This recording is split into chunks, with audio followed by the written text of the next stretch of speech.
Welcome to Military History Inside Out, covering wars and battles from across the globe and across the ages.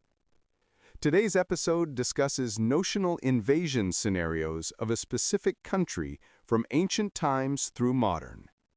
The goal is to educate listeners about the general military capabilities of a nation, and to cover some of the military history of this nation through the ages. Listeners are encouraged to research the precise details discussed themselves. This episode is not meant to support any particular political position or ideology. It is meant to educate wargamers and military history enthusiasts. Please visit warscholar.org for more information. Thank you and enjoy. The Fortress of Heat and Stone, a military analysis of invading Venezuela across history. Introduction. To wargame an invasion of Venezuela is to wargame against geography itself.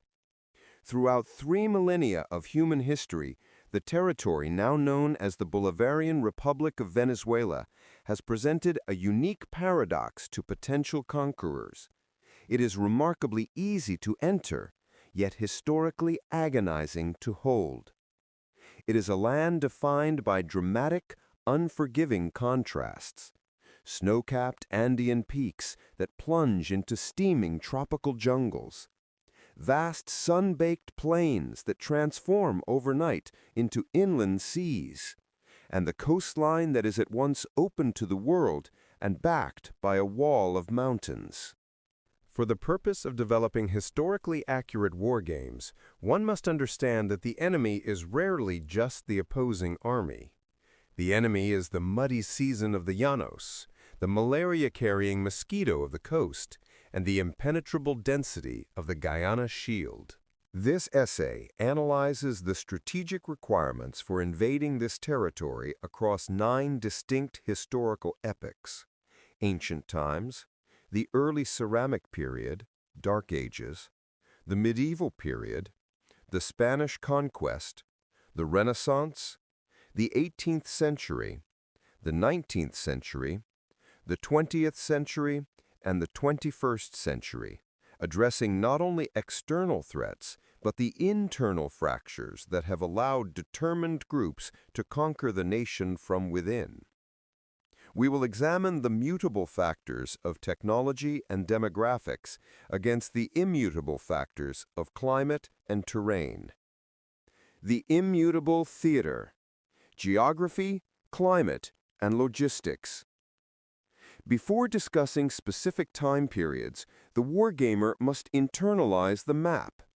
Venezuela is not a monolith. It is 4 distinct theaters of war, stitched together, each requiring different logistics and tactics. 1. The Venezuelan highlands, the Andean and coastal range. This is the center of gravity. Historically, the bulk of the population has lived in the cooler, healthier altitudes of the northern mountains. The terrain here is steep, comprised of narrow valleys and choke points. Strategic implication. An invader cannot simply march on the capital. They must navigate narrow corridors, like the Caracas-La Guaira Highway or the historic Camino de los Españoles, where a small defensive force can hold off a superior army. The mountains favor the defender, offering high ground for ambushes and creating logistical bottlenecks for heavy equipment. 2. The Maracaibo lowlands. A hot, humid, horseshoe-shaped basin surrounding Lake Maracaibo in the west. Strategic implication. This is the economic heart, oil, but a health nightmare. Historically swampy and disease-ridden, it is a death trap for unacclimatized troops.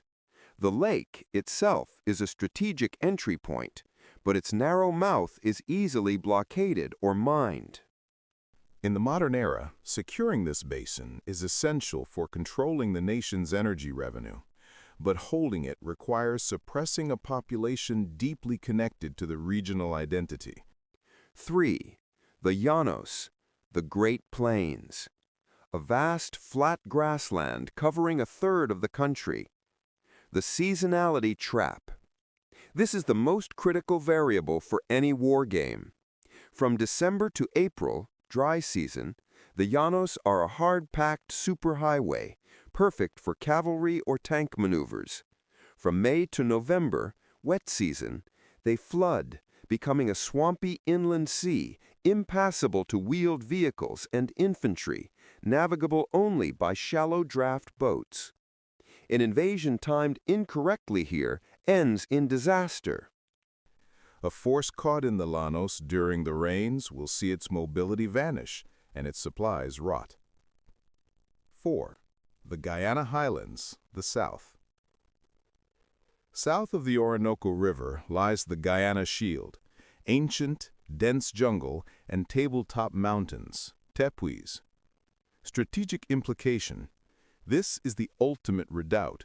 No large army can effectively operate here due to the canopy density and lack of infrastructure. It is the perfect retreat for a guerrilla force refusing to surrender. The Orinoco River acts as a massive moat protecting this southern fortress. Era 1. Ancient times, circa 1000 BC to 500 AD. The target. In this era, the territory is populated by Paleo-Indian and archaic hunter-gatherer groups. There are no cities, no roads, and no centralized authority. The population is nomadic, moving with the seasons to follow game and harvest wild fruits. Military and technology. Weapons are primitive, but lethal in skilled hands. Stone-tipped spears, atlatls, spear throwers, and simple bows. There is no armor. Warfare is tribal feuding rather than conquest. Invasion strategy. The vacuum. An invader, perhaps a hypothetical expanding empire from the Andes or Mesoamerica, faces a logistical vacuum. There are no granaries to raid and no fields to burn. Riverine entry. The only viable invasion routes are the great rivers. An invader would need a fleet of canoes to penetrate the Orinoco Delta. The strategy of encirclement. Attempting to fight a pitched battle is impossible. The defenders simply melt into the forest. The invader must establish fortified river camps and try to control fishing grounds to starve the locals into submission. Defense. The defense is strategic evasion. The terrain is so vast and the population so mobile that the invader effectively conquers nothing. The defender harasses supply lines and isolated foraging parties, turning the jungle itself into a weapon. Era 2. The early ceramic period, the Dark Ages, 500 AD to 1000 AD. The target. While Europe languished in its Dark Ages, Venezuela saw the rise of the Barrancoid and Saladoid cultures. These were the first complex agricultural societies centered along the Orinoco River and the coast. They produced distinct pottery and lived in semi-permanent villages. Demographics and culture. The population began to settle. The cultivation of bitter manioc or cassava allowed for surplus food storage, creating the first strategic targets, village storehouses. The social structure evolved into simple chiefdoms, meaning there was now a head to cut off. Military and technology. The canoe navies. Warfare was amphibious. Large dugout canoes capable of carrying 40 to 50 warriors dominated the Orinoco. Weaponry. The macana, wooden club, and the bow became standard. The use of curare, or poison, likely began in this era, changing the tactical calculus. A single scratch could be fatal, making armorless combat terrifying. Invasion strategy. Control the artery. The Orinoco River is the superhighway of this era. An invader must be a naval power. The strategy is to blockade the river tributaries, cutting off trade in salt and turtle eggs, which were vital economic commodities. The village raid. Unlike the ancient era, there are now fixed points to attack. The invader would launch dawn raids on riverside villages to capture manioc stores and slaves. Defense. Riverine ambush. The defenders would use the dense gallery forests along the riverbanks to launch surprise attacks on enemy canoes. By utilizing local knowledge of the complex delta distributaries, defenders could vanish into narrow channels where larger invasion fleets could not follow. Era 3. The medieval period, 1000 AD to 1492 AD. The target.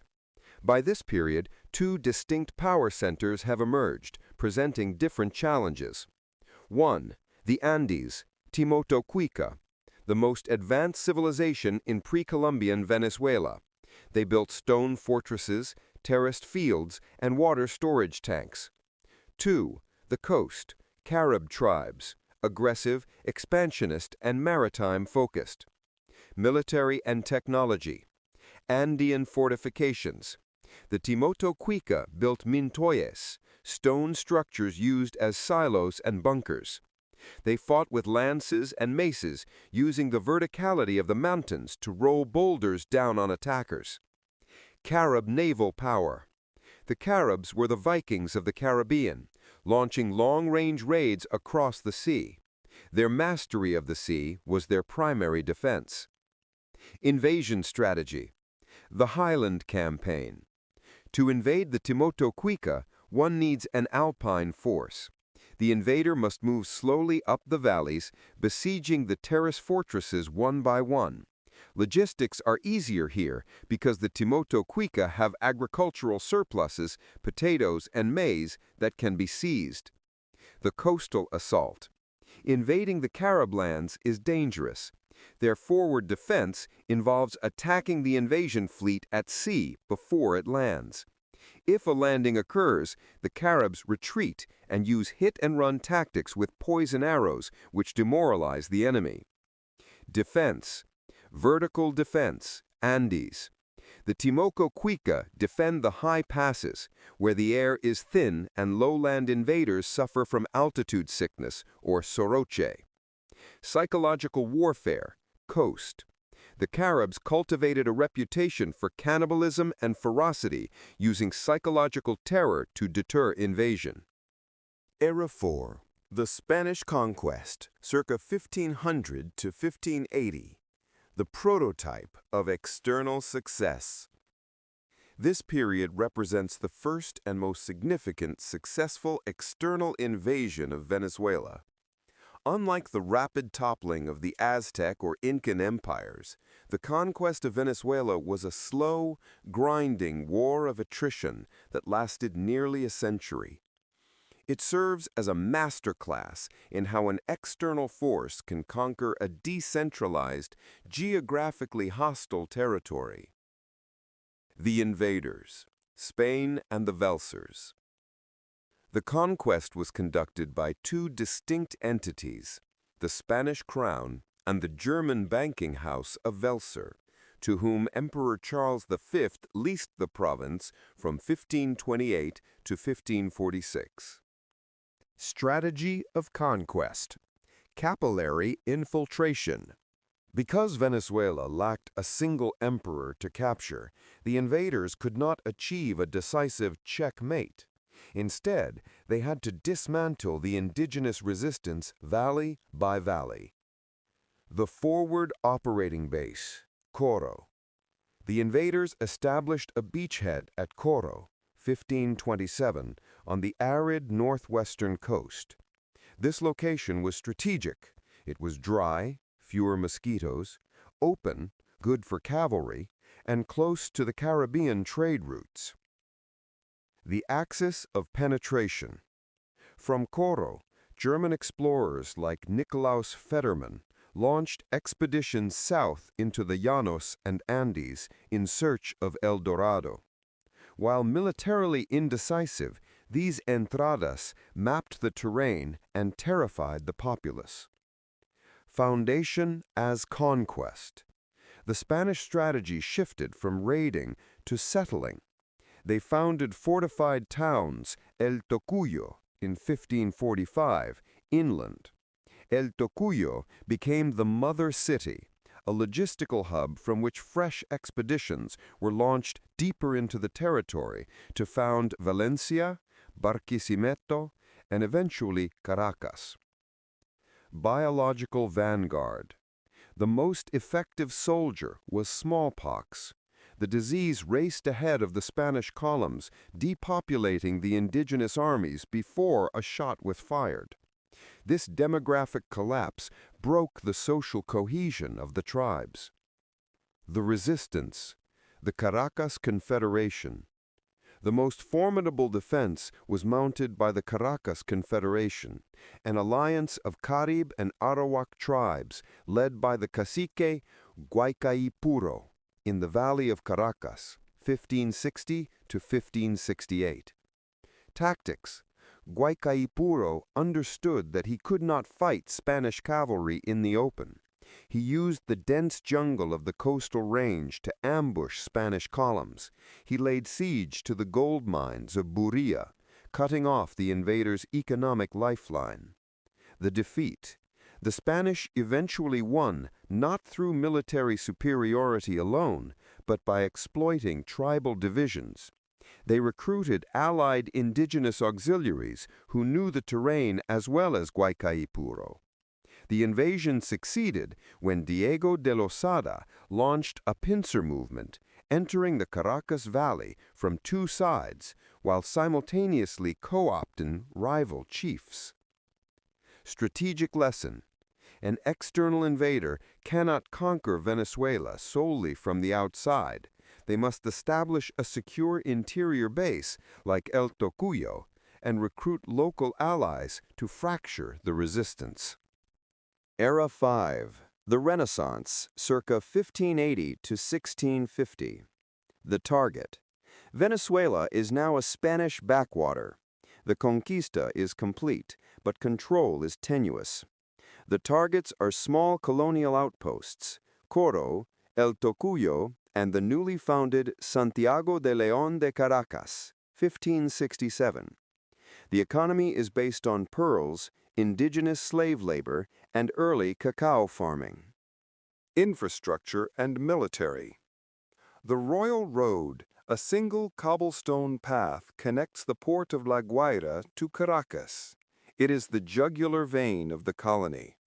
The militia. Spain keeps few regular troops. Defense relies on local militias armed with arquebuses, pikes, and steel swords. Fortifications. Rudimentary.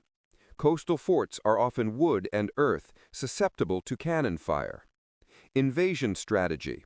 The Drake model. The 1595 raid, Sir Francis Drake's invasion of Caracas, is the textbook example for this era. He arrived at the coast with a massive fleet. The flanking maneuver. The Spanish blocked the main road, the King's Highway, with formidable defenses. Drake, realizing a frontal assault would be suicide, hired a captured Spaniard to lead his men up a secret, overgrown goat path. They hiked through the jungle, bypassing the fortifications, and attacked Caracas from the rear. The sack. The goal is not occupation. Tropical disease kills European armies too fast. The goal is to sack the treasury, burn the city, and leave before the fevers take hold. Defense. The scorched earth. When the militia cannot hold the city, they evacuate the women, children, and portable wealth into the monte, the wild bush. They leave the invader with an empty city, no food, and poisoned wells. The defenders then harass the invaders with snipers, pacos, until hunger and disease force a withdrawal. Era 6. The 18th century, circa 1700 to 1800. Venezuela is now a valuable colony under the monopoly of the Royal Guipuzcoana Company. The economy is booming with cacao and tobacco. The population centers are solidified, and a distinct criollo class has emerged. Military and technology. The age of sail and Vauban forts. This is the era of star forts. Castillo San Felipe, Puerto Cabello, and the fortifications of La Guaira are formidable stone complexes mounting heavy bronze cannons. Weaponry: flintlock muskets, bayonets, and field artillery. Invasion strategy: the War of Jenkins' Ear. Amphibious assault: an invading power like Great Britain under Admiral Knowles in 1743 must suppress the coastal forts with naval gunfire. This is difficult. Shore batteries are stable and accurate, while ships roll with the waves. The Puerto Cabello attack in 1743. Knowles attempted to bombard Castillo San Felipe. He failed because he could not land troops to spike the guns. Smugglers' alliances.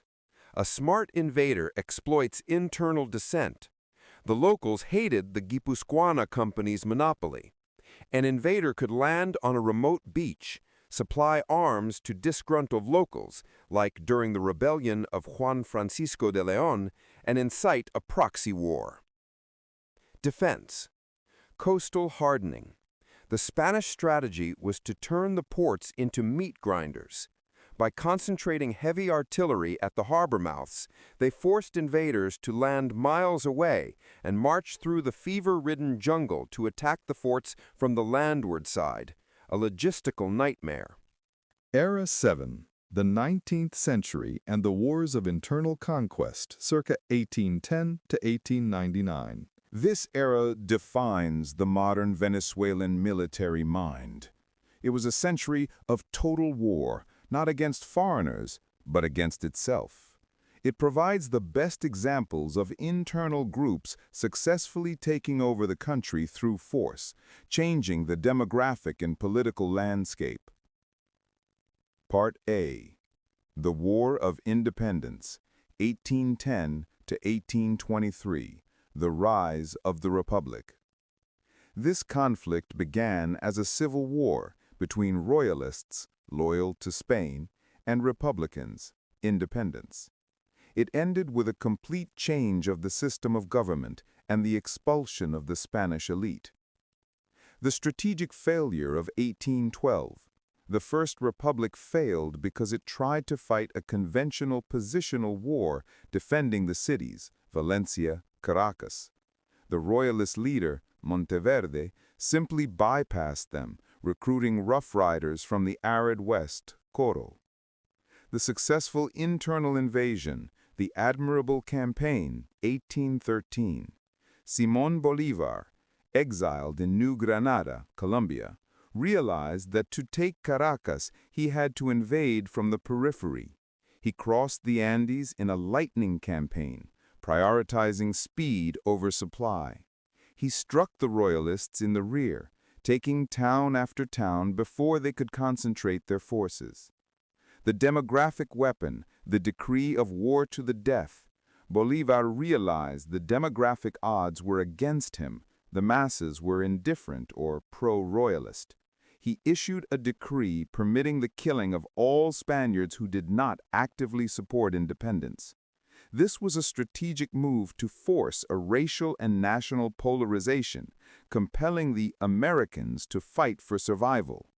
The final invasion, 1821, the liberation was sealed not by attacking Caracas, but by assembling an army in La Llanos, the Apure region, and marching north through the passes to the central valley of Carabobo. The strategy relied on the Llaneros, the rough plains cavalry, who could navigate the flooded terrain that trapped the Spanish infantry. Part B. The target.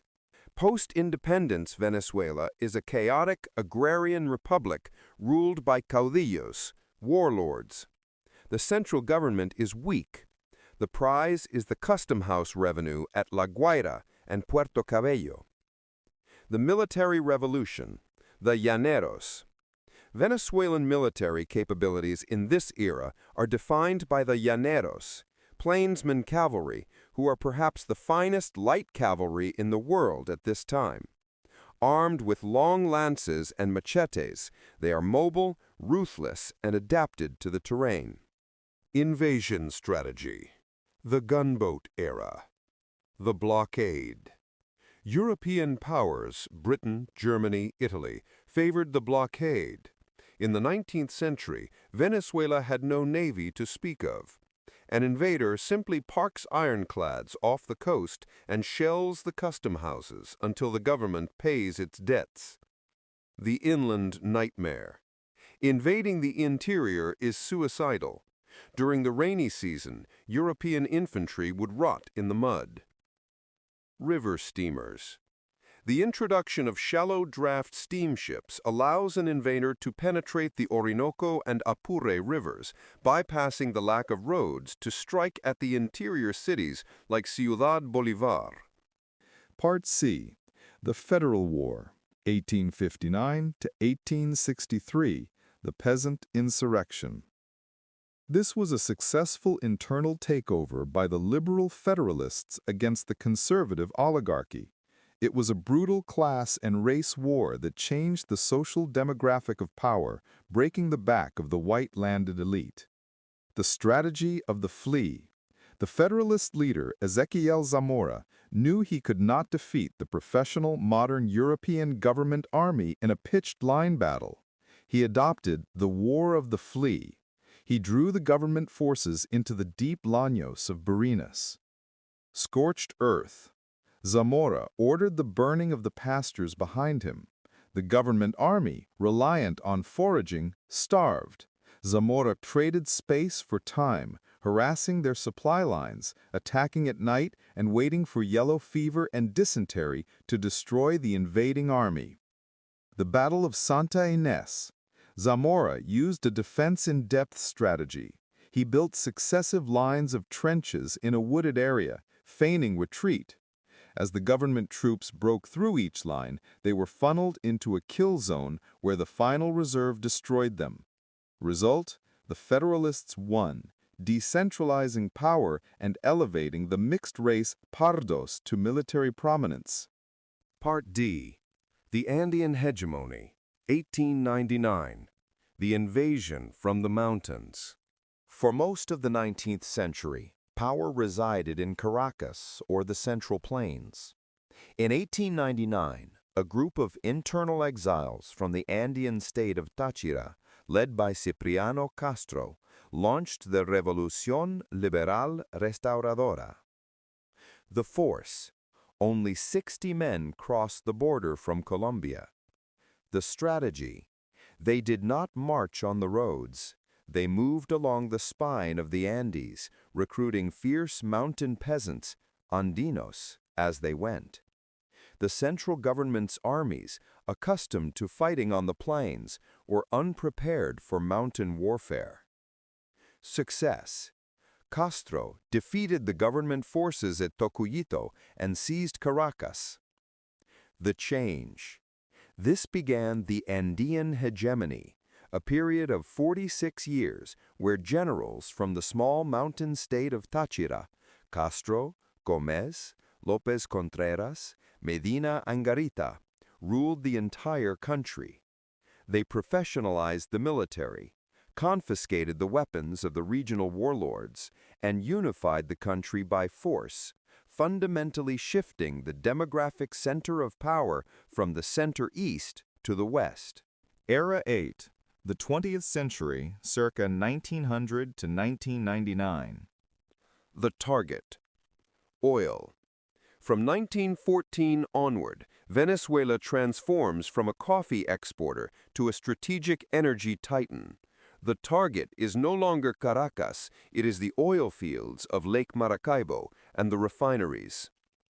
Early 20th century, the 1902 blockade.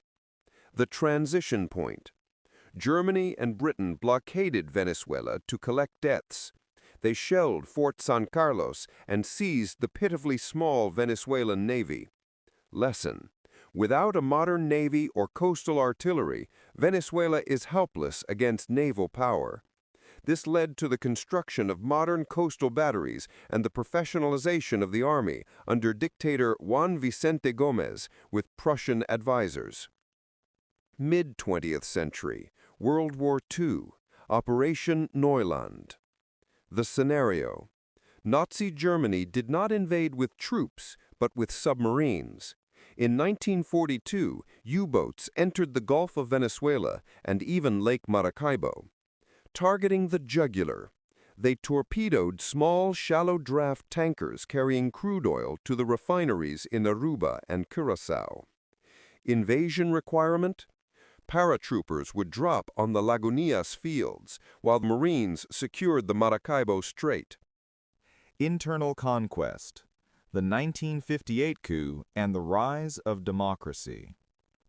This was a successful internal takeover that changed the system from military dictatorship to democratic republic. The alliance. Unlike previous coups led by a single warlord, this was a civic military uprising. The Navy and Air Force, traditionally more technical and middle class than the Army, turned against the dictator Marcos Pérez Jiménez. The strategy. The Air Force signaled the start of the coup by strafing the presidential palace, Miraflores. However, the decisive factor was the general strike. The civilian population paralyzed the economy, while the Navy blocked the ports. Coercion. The combination of military firepower and economic paralysis forced the dictator to flee. This ushered in the Punto Fijo democratic era, shifting power from the military elite to civilian political parties, AD and COPE. Late 20th century, the democratic era. By the 1980s, Venezuela has F-16s, Mirage jets, and French AMX-30 tanks. Invasion strategy. An invader must now contend with a modern air force. The first step is air superiority. The second is seizing the Maiquetía airport, the only viable airhead. The third is the battle for the barrios, a vertical urban nightmare where every rooftop is a sniper's nest. Defense. The air-sea gap. Venezuela invested heavily in protecting the northern approach. The defense relies on intercepting invaders over the Caribbean Sea using F-16s and naval frigates before they can establish a beachhead. The 1992 coups and the seeds of revolution. Though the 1992 coups led by Hugo Chavez failed militarily, they succeeded politically, setting the stage for the 1999 revolution. Urban warfare. The 1992 attempt introduced a new reality, urban combat. Caracas had grown into a concrete labyrinth surrounded by barrios, or slums, on steep hills. Tanks were useless in the narrow streets. The battle was fought with light infantry and armored cars. Era 9. The 21st century. Present day. The target. A polarized petrostate with degraded infrastructure but sophisticated Russian and Chinese weaponry. The population is highly urbanized, 88%, with millions living in precarious settlements. Military and technology. The Shield. The FANB, Armed Forces, operates the S-300VM and Book M2 air defense systems, creating one of the densest A2AD anti-access area denial bubbles in Latin America. The Sword. Su-30 Mk2 flanker fighters provide long-range maritime strike capability. The Militia. A paramilitary force of civilians trained for asymmetric resistance. Invasion strategy. 1. Cyber and space war. Before a shot is fired, the invader must blind the Venezuelan radar network, CODAI, and disrupt the Guri Dam, hydroelectric power, plunging the country into darkness to cripple command and control. 2.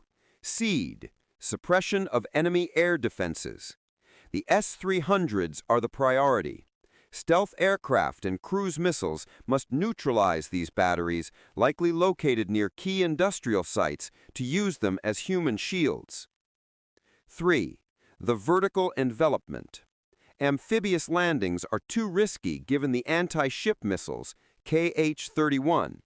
The invasion would likely be an air assault, helicopters, tilt rotors, seizing the mountain passes to isolate Caracas from the coast. 4. Humanitarian logistics. The invader faces a starving population. The invasion force must bring not just ammo, but millions of tons of food and medicine, or face a humanitarian catastrophe that stalls military operations. Defense, the war of the whole people. The current Venezuelan doctrine, inherited from the successful internal takeover of the Bolivarian Revolution, explicitly avoids conventional force-on-force battles with a superior power.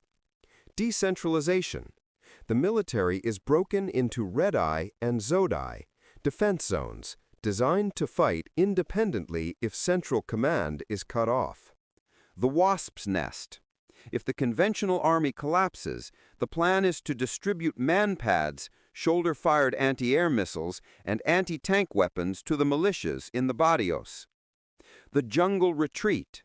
The government leadership retreats south of the Orinoco to the Guyana Shield, protected by the river and the jungle, to wage a long-term insurgency. Conclusion. The ultimate defense. Across 3,000 years, the technology of invasion has changed from canoes to caravels to cruise missiles, but the fundamental strategic truth of Venezuela remains the same. The land fights back. To successfully invade Venezuela, a nation must possess overwhelming naval power to bridge the Caribbean, superior air power to master the mountains, and an immunity to the attrition of the tropics. History shows that the most successful conquests of Venezuela have not been frontal assaults by foreign powers, but internal flanking maneuvers.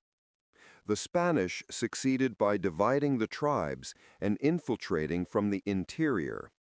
Bolívar succeeded by crossing the uncrossable Andes to strike the rear.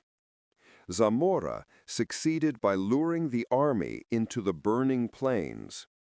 Castro succeeded by marching along the mountain spine. However, the best way for the defending country to stop an invasion, whether in 1000 AD or 2025, is the strategy of strategic depth and environmental weaponization. 1. Deny the quick victory.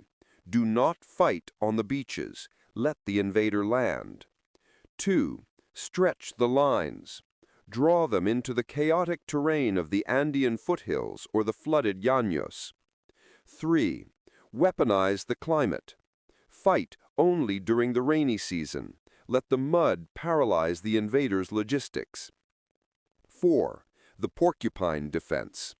In the modern era, the threat of a prolonged house-to-house urban guerrilla war in the density of Caracas, combined with a jungle insurgency in the south, creates a cost of occupation that exceeds any potential gain. The successful invader can take the capital in a month, but to hold Venezuela, they must tame the mountains, drain the swamps, and dry the rains. History suggests this is impossible. Thank you for listening to this episode of Military History Inside Out. Listeners are encouraged to research the precise details covered for themselves. We welcome all comments, questions, corrections, or criticism of the episode on any of our social media links. On Instagram at Chris Alvarez War Scholar, on X at War Scholar, on Facebook at warscholar.org, and on Reddit at MHIO Podcast. You can also suggest battles that you would like to hear on the podcast. Visit warscholar.org for more social media and Discord community links. Please check back regularly for more episodes and provide likes where you can to support continued production of these episodes. Thank you for listening.